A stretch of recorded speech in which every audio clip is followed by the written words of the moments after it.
ರಾಜ್ಯ ಬಿಜೆಪಿಯಲ್ಲಿ ಈ ರಾಜ್ಯಾಧ್ಯಕ್ಷರ ಹುದ್ದೆಯ ವಿಚಾರಕ್ಕೆ ಸಂಬಂಧಪಟ್ಟಂತೆ ಹೆಂಗಿದೆ ಪರಿಸ್ಥಿತಿ ಅಂದರೆ ಪರಸ್ಪರ ತೋಳೇರಿಸಿ ವೈಯಕ್ತಿಕ ನಿಂದನೆಗೆ ಇಳಿದಿದ್ದಾರೆ ನಾಯಕರು.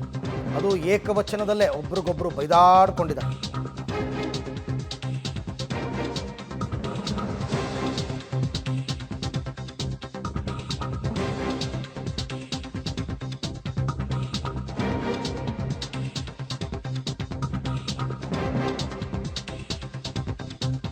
ರಾಜ್ಯ ಬಿಜೆಪಿಯಲ್ಲಿ ಒಂದು ಗುಂಪಿಗೆ ವಿಜಯೇಂದ್ರ ರಾಜ್ಯಾಧ್ಯಕ್ಷರಾಗಿರೋದು ಇಷ್ಟ ಇಲ್ಲ. ಹಾಗಾಗಿ ಈ ವಾಕ್ಸಮರಗಳು. ವಿಜಯೇಂದ್ರಗೆ ನೀನು ಬಚ್ಚ ಅಂತ ರಮೇಶ್ ಜಾರಕಿಹೊಳಿ ಹೇಳಿದರೆ, ವಿಜಯೇಂದ್ರಗೆ ಕಲೆಕ್ಷನ್ ಮಾಸ್ಟರ್ ಅಂತ ಯತ್ನಾಳ್ ಹೇಳಿದ್ದಾರೆ. ಆದರೆ ಈಗಲೂ ಮುಂದೇನೂ ನಾನೇ ಅಧ್ಯಕ್ಷ ಅಂತ ಇವರಿಗೆಲ್ಲ ಟಾಂಟ್ ಕೊಡೋ ಕೆಲಸವನ್ನು ವಿಜಯೇಂದ್ರ ಮಾಡಿದ್ದಾರೆ. ತಮ್ಮಿಂದಲೂ ಒಬ್ಬ ಅಭ್ಯರ್ಥಿ ಖಚಿತ ಅಂತ ಭಿನ್ನರು ಸವಾಲು ಹಾಕಿದ್ದಾರೆ ಚುನಾವಣೆಗೆ. ಹಾಗಾದರೆ ವಿಜಯೇಂದ್ರ ವಿರುದ್ಧ ತೊಡೆ ತಟ್ಟೋರು ಯಾರು? ರಾಜ್ಯಾಧ್ಯಕ್ಷ ಚುನಾವಣೆಗೆ ಸ್ಪರ್ಧೆ ಮಾಡ್ತಾರಾ ಯತ್ನಾಳ್ ಅಥವಾ ಕುಮಾರ್ ಬಂಗಾರಪ್ಪ? ಸಹಜವಾಗಿ ಅವ್ರು ಹೇಳ್ಬಿಟ್ಟಿದ್ದಾರೆ, ನಮ್ಮ ಬಣದಿಂದ ಒಬ್ಬರನ್ನ ಹಾಕ್ತೀವಿ ಅಂತ. ಅಲ್ಲ, ಎರಡೂ ಕಡೆಯಿಂದ ಹಾಕಿದ್ರೆ ತಾನೇ ಎಲೆಕ್ಷನ್ ನಡೆಯೋದು. ಇಂದ್ರ ನೀನು ಬಚ್ಚ, ನೀನು ರಾಜ್ಯಾಧ್ಯಕ್ಷ ಆಗಲಿ ಹೋಗಿಲ್ಲ. ಇವತ್ತು ಯಡಿಯೂರಪ್ಪನ ನಾಯಕ, ಅದ್ರ ಬಗ್ಗೆ ಎರಡು ಮಾತಿಲ್ಲ. ನಾನು ಶಿಕಾರ್ಪುರಲ್ಲೇ ಬರ್ತೇನೆ. ವಿಜೇಂದ್ರ ಮಣಿ ಮುಂದಿಂದ ಪ್ರವಾಸ ಚಾಲು ಮಾಡಿದನೆ. ನೀನು ಸವಾಲು ಸ್ವೀಕಾರ ಮಾಡಿದನೆ, ನೀನೇ ಡೇಟ್ ಫಿಕ್ಸ್ ಮಾಡಿ. ಈಗ ಬಂದಾರಂದ್ರ ತಮ್ಮ ಏನ ಯಾಕೆ ಬಂದಿನಪ್ಪ, ನಾನು ನಿಮ್ಮ ಅಪ್ಪನ ಸಿಹಿ ಮಾಡಕ್ ಬಂದಿದ್ನ. ಆ ಹರಾಮಿ ದುಡ್ಡು ತಗೊಂಡು ಎಲ್ಲ ಖರೀದಿ ಮಾಡತ್ತಲ್ಲ, ನನ್ನ ತ್ಯಾಗದಿಂದ ಬಂದ ದುಡ್ಡು ಮಾರಾಯ ವಿಜೇಂದ್ರ.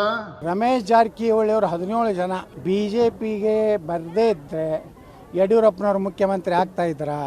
ಮಾನ್ಯ ವಿಜೇಂದ್ರ ಅವರೇ ಬರೇ ಕಲೆಕ್ಷನ್ ಮಾಸ್ಟರ್ ಇವ. ಪಾಪ ಯಡಿಯೂರಪ್ಪನ ಜೈಲಿಗೆ ಕಳಿಸ್ಲಕ್ಕ ಕಾರಣನೇ ಇವತ್ತಿನ ರಾಜ್ಯಾಧ್ಯಕ್ಷ. ನಿನ್ನ ಕಡೆ ನೀಗುವುದಿಲ್ಲ ಅಂದ್ರೆ ರಾಜೀನಾಮೆ ಕೊಟ್ಟು ಹೊಸ ಅಧ್ಯಕ್ಷರು ಬರ್ತಾರೆ.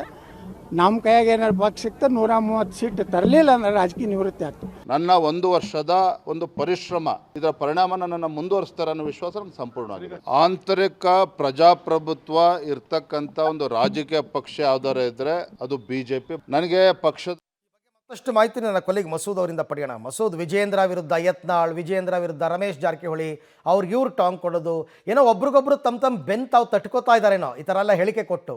ಬಟ್ ರಾಜ್ಯದ ಜನ ಇದೆಲ್ಲವನ್ನು ನೋಡ್ತಾ ಇದ್ದಾರೆ ಅಂತಕ್ಕಂಥ ಕನಿಷ್ಠ ಅರಿವು ಯಾರಿಗೂ ಇಲ್ವಾ? ಬಿ ಜೆ ಪಿನಲ್ಲಿ ಈ ಮಟ್ಟಕ್ಕೆ ಇಳಿದು ಒಬ್ಬರನ್ನೊಬ್ಬರು ನಿಂದನೆ ಮಾಡ್ತಾರೆ ಅಂತಂದರೆ ಜನ ನಾಳೆ ದಿವಸ ಇವ್ರನ್ನ ಯಾಕೆ ಗೆಲ್ಲಿಸಬೇಕು, ಯಾಕೆ ಅಧಿಕಾರ ಕೊಡಬೇಕು ಅಂತ.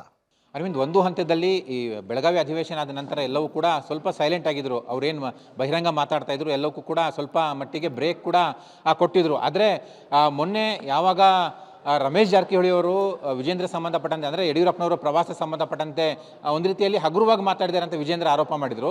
ಯಡಿಯೂರಪ್ಪನವರು ಯಾಕೆ ಪ್ರವಾಸ ಮಾಡ್ತಾ ಇದ್ದಾರೆ? ವಿಫಲ ಅಧ್ಯಕ್ಷನ ಹಿಂದೆ ನಿಂತ್ಕೋಬೇಡಿ, ನಿಮ್ಮ ಮಗ ವಿಫಲ ಅಧ್ಯಕ್ಷ, ಅವರ ಸ್ಥಾನವನ್ನು ಬಲಪಡಿಸೋದಕ್ಕೆ ನೀವು ಪ್ರವಾಸ ಮಾಡ್ತಿದ್ದೀರಾ ಅಥವಾ ಪಕ್ಷ ಬಲಪಡಿಸೋದಕ್ಕೆ ಪ್ರವಾಸ ಮಾಡ್ತಿದ್ದೀರಾ?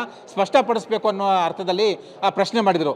ಅದಕ್ಕೆ ವಿಜೇಂದ್ರ ಅವರು ಕೂಡ, ನೀವು ಈ ಥರ ಎಲ್ಲ ಮಾತಾಡಿದ್ರೆ ಕಾರ್ಯಕರ್ತರು ಬೇಸರಗೊಳ್ತಾರೆ, ನೀವು ರಾಜ್ಯದಲ್ಲಿ ಓಡಾಡದೇ ಇರೋ ಪರಿಸ್ಥಿತಿ ಸೃಷ್ಟಿ ಆಗಬಹುದು, ನಾಲ್ಗೆ ಬಿಗಿ ಹಿಡಿದು ಮಾತಾಡಿ ಅಂತ ವಾಪಸ್ ಟಕ್ಕರನ್ನು ಕೊಟ್ಟಿದ್ರು. ಆ ನಂತರದಿಂದ ವಾಕ್ಸಮರ ತೀರಾ ವೈಯಕ್ತಿಕ ಹಂತಕ್ಕೆ ಹೋಗ್ತಾ ಇದೆ. ನಿಂದನೆ, ಟೀಕೆ ಒಂದು ರೀತಿಯಲ್ಲಿ ದೊಡ್ಡ ಮಟ್ಟದಲ್ಲಿ ತೀವ್ರ ಸ್ವರೂಪವನ್ನು ಪಡೆದುಕೊಳ್ತಾ ಇದೆ. ಇವತ್ತು ಯತ್ನಾಳ್ ಅವರು ಮಾತಾಡಿದ್ದಾರೆ, ನೆನ್ನೆನೂ ಕೂಡ ಯತ್ನಾಳ್ ಅವರು ಮಾತಾಡಿದರು.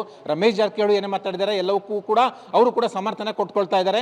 ರಾಜ್ಯಾಧ್ಯಕ್ಷ ಸ್ಥಾನಕ್ಕೆ ವಿಜೇಂದ್ರ ಅವರು ಯೋಗ್ಯರಲ್ಲ, ಅವರು ಆದಷ್ಟು ಬೇಗ ಇಳಿಬೇಕು, ಅವರು ಬಚ್ಚ ಅನ್ನೋ ಅರ್ಥದಲ್ಲೂ ಕೂಡ ಯತ್ನಾಳ್ ಮತ್ತು ಜಾರಕಿಹೊಳಿ ಅವರು ಮಾತನಾಡ್ತಿದ್ದಾರೆ. ಈ ಮಟ್ಟಕ್ಕೆ ಇದು ಹೀಗೆ ಹೋಗಿರೋ ಹಿನ್ನೆಲೆಯಲ್ಲಿ ಈಗ ಚುನಾವಣೆ ಆಗಲೇಬೇಕು ಅನ್ನುವಂಥ ಪಟ್ಟಣ ಯತ್ನಾಳ್ ತಂಡ ಪಟ್ಟಿಡಿದಿರುವಂಥದ್ದು. ಒಂದು ರೀತಿಯಲ್ಲಿ ಸಹಮತದ ಚುನಾವಣೆ ಬೇಡ, ನಾಮನಿರ್ದೇಶನದ ಚುನಾವಣೆ ಬೇಡ, ಬಹುಮತದ ಚುನಾವಣೆ ಬೇಕು, ನಮ್ಮ ಕಡೆಯಿಂದಲೂ ಕೂಡ ಒಬ್ಬರನ್ನ ಕಣಕ್ಕಿಳಿಸ್ತೇವೆ ಅನ್ನುವಂಥ ಪಟ್ಟಣ ಹಿಡಿದಿದ್ದಾರೆ. ಈ ಸಂಬಂಧಪಟ್ಟಂತೆ ದೆಹಲಿಗೂ ಹೋಗಿ ಪಟ್ಟಿಡಿತಾರೆ. ಈಗ ಯತ್ನಾಳ್ ಅವರು ಸ್ಪರ್ಧೆ ಮಾಡ್ತಾರಾ ಅಥವಾ ಕುಮಾರ್ ಬಂಗಾರಪ್ಪ ಸ್ಪರ್ಧೆ ಮಾಡ್ತಾರಾ ಅನ್ನುವಂಥ ಚರ್ಚೆಗಳು ನಡೀತಾ ಇರುವಂಥದ್ದು. ಯಾರೇ ಸ್ಪರ್ಧೆ ಮಾಡಿದ್ರು ಕೂಡ ಚುನಾವಣೆನೇ ಆಗಬೇಕು, ನಮ್ಮಿಂದ ಒಬ್ರು ಪಕ್ಕ ಅನ್ನುವಂಥ ಸುಳಿವನ್ನು ಕೂಡ ಯತ್ನಾಳ್ ತಂಡ ಕೊಟ್ಟಿರುವಂಥದ್ದು. ಹಾಗಾಗಿ ಒಂದು ರೀತಿಯಲ್ಲಿ ರಾಜ್ಯಾಧ್ಯಕ್ಷ ಸ್ಥಾನದ ಚುನಾವಣೆ ದೊಡ್ಡ ಮಟ್ಟದ ಬಲ ಪ್ರದರ್ಶನಕ್ಕೆ ವೇದಿಕೆ ಆಗುತ್ತೆ ಅನ್ನುವಂಥದ್ದು ಕೂಡ ಈಗಲೇ ಸುಳಿವು ಕೊಡ್ತಾ ಇರುವಂಥದ್ದು. ಫೆಬ್ರವರಿ ತಿಂಗಳಲ್ಲಿ ರಾಜ್ಯಾಧ್ಯಕ್ಷ ಸ್ಥಾನಕ್ಕೆ ಚುನಾವಣೆ ನಡೆಯುತ್ತೆ. ಈಗ ಚುನಾವಣೆ ನಡೆಸಲಿಲ್ಲ ಅಂದ್ರೆ ನೀವು ಸಹಮತ ಅಥವಾ ನಾಮನಿರ್ದೇಶನ ಮಾಡಿದ್ರೆ ಒಂದು ರೀತಿಯಲ್ಲಿ ಗೋಲ್ಮಾಲ್ ಮಾಡದಂತೆ. ಹಾಗಾಗಿ ಚುನಾವಣೆ ಮಾಡಬೇಕು, ಸಾಂಸ್ಥಿಕ ರೂಪದಲ್ಲ ಚುನಾವಣೆ ಮಾಡಬೇಕು, ಅದಕ್ಕೆ ಆಂತರಿಕ ಪ್ರಜಾಪ್ರಭುತ್ವ ಅನ್ನುವ ಪದಕ್ಕೆ ಅರ್ಥ ಬರೋದು ಅನ್ನುವಂಥ ಪಟ್ಟಣ ಕೂಡ ಹಿಡಿದಿರುವಂಥದ್ದು ಹೈಕಮಾಂಡ್ ಅವರು. ಮಸೂದ್, ಥ್ಯಾಂಕ್ ಯು, ತಮ್ಮೆಲ್ಲ ಮಾಹಿತಿಗೆ ಧನ್ಯವಾದ.